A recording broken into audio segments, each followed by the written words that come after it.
चलिए कल्पना करते हैं एक छोटे से गांव की, जहां जिंदगी का पहिया मिट्टी के बर्तनों पर ही घूमता है। आज हम ऐसे ही एक कुम्हार राजू की कहानी में उतरेंगे। एक ऐसा कलाकार जिसके सामने एक बहुत ही मुश्किल सवाल आ खड़ा होता है। क्या वो अपनी कला को बचाए या फिर अपने गांव की प्यास बुझाए? तो चलिए सीधे चलते हैं राजू के इस उलझन भरी दुनिया में। ये सिर्फ एक कहानी नहीं है, बल्कि इस बात की एक मिसाल है कि कैसे एक इंसान का फैसला एक पूरे गांव की किस्मत लिखने की ताकत रखता है। तो कहानी की शुरुआत होती है उम्मीदों के सूखने से। राजू के गांव पर एक भयानक सूखे का साया मंडरा रहा है। जमीन में दरारें पड़ रही हैं और पानी की एक एक बूंद सोने से भी ज्यादा कीमती हो गई है। और बस यहीं से कहानी का वो संघर्ष शुरू होता है जो दिल को छू जाता है। एक तरफ है राजू की कला, जो पानी के बिना, आप जानते हैं, बिल्कुल अधूरी है। और दूसरी तरफ हैं गांव वाले, जिनकी जिंदगी पानी के बिना मुमकिन ही नहीं। अब सोचिए, जब जिंदगी और रोजगार दोनों एक ही कुएं से पानी मांगे, तो फैसला क्या हो? ये सिर्फ सरपंच के शब्द नहीं थे, ये पूरे गांव का फैसला था। एक ऐसा फैसला जिसने राजू पर एक बहुत भारी बोझ डाल दिया। उसे अपनी कला, अपनी रोजी रोटी, सब कुछ गांव की जिंदगी के लिए कुर्बान करने को कहा जा रहा था। एक तरह से राजू के लिए सारे रास्ते बंद हो चुके थे। अब इस दोहरी मार से टूटकर राजू अपनी मां के पास जाता है और अपना सारा दर्द, अपना सारा गुस्सा उनके सामने निकाल देता है। उसकी निराशा के ठीक सामने खड़ा है मां का विश्वास, जो उसे सब्र रखने को कह रही है। ये वो पल है जो राजू की बेबसी को बहुत गहराई से दिखाता है। तो यहां से कहानी दूसरे मोड़ पर आती है। निराशा की एक ऐसी यात्रा जहां उम्मीद की जो बची कुची किरणें थी, वो भी अब दम तोड़ने लगती हैं। ये टाइमलाइन देखिए, ये दिखाती है कि कैसे हालात बस बिगड़ते ही चले गए। राजू का काम बंद हुआ, उसे मजदूरी करनी पड़ी, और देखते ही देखते कुछ ही हफ्तों में पूरे इलाके में अकाल पड़ गया। मतलब उम्मीद की हर किरण बुझती जा रही थी।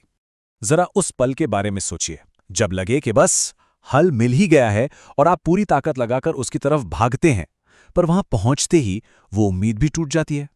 राजू के साथ ठीक यही हुआ, और ये उसके लिए एक बहुत बड़ा झटका था।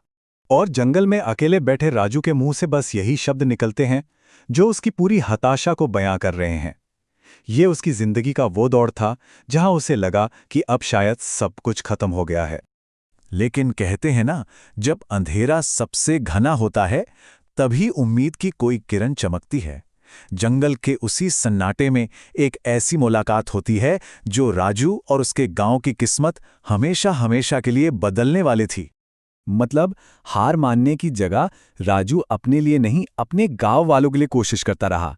भले ही उसका शरीर अब उसका साथ छोड़ रहा था, उसका यही पक्का इरादा उसे आगे बढ़ा रहा था। और देखिए, यही तो कहानी का सबसे कमाल का मोड़ है। जब राजू खुद भूख प्यास से बेहाल था, तब भी उसने एक अनजान की मदद करने में एक पल भी नहीं सोचा। उसे क्या पता था कि उसकी यही दयालुता उसके लिए एक नए रास्ते का दरवाजा खोलने वाली है। बूढ़े आदमी के इन शब्दों के साथ ही एक रहस्य सा बन जाता है, एक रोमांच सा महसूस होता है। वो राजू को एक ऐसे छिपे हुए रास्ते पर ले जाता है जिसके बारे में किसी को कुछ नहीं पता था। और फिर वो राज खुलता है, जंगल में छिपा हुआ एक प्राचीन कुआं। ये कोई मामूली कुआं नहीं था, बल्कि इसे सदियों पहले ऐसी तकनीक से बनाया गया था कि इसका पानी कभी खत्म हो ही नहीं सकता था। ये राजू और उसके गांव के लिए किसी वरदान से कम नहीं था। तो चलिए अब कहानी के आखिरी पड़ाव पर चलते हैं और देखते हैं कि कैसे राजू इस खोज का इस्तेमाल ना सिर्फ अपनी, बल्कि पूरे समुदाय की जिंदगी बदलने के लिए करता है। अब ये देखिए, राजू की समझदारी कितनी कमाल की थी।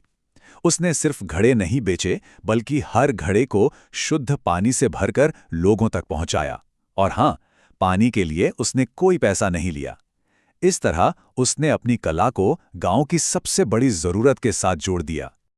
और राजू के इस एक कदम का असर देखिए, एक के बाद एक सब कुछ बदल गया। उसकी कमाई पटरी पर लौट आई, लोगों को साफ पानी मिलने लगा, सेहत सुधर गई, और सबसे बड़ी बात, गांव में फिर से उम्मीद और खुशी का माहौल लौट आया। और ये शब्द हैं उसी सरपंच के जो अब राजू की तारीफ कर रहे हैं। सोचिए, जिस इंसान ने कभी राजू को काम करने से रोका था, आज वही उसकी बुद्धिमानी और निस्वार्थता की तारीफ कर रहा है। ये राजू की सबसे बड़ी जीत थी। और आखिर में कहानी हमें इसी एक गहरी सोच के साथ छोड़ जाती है, जो होता है अच्छे के लिए होता है। राजू की कहानी इस बात की एक मिसाल है कि कैसे जिंदगी की सबसे बड़ी मुश्किलें ही हमारे लिए सबसे बड़े मौके लेकर आ सकती हैं। यह हमें सिखाती है कि जब हालात सबसे ज़्यादा खराब हों तो हिम्मत और इंसानियत ही वो कुआं है जिसका पानी कभी नहीं सूखता।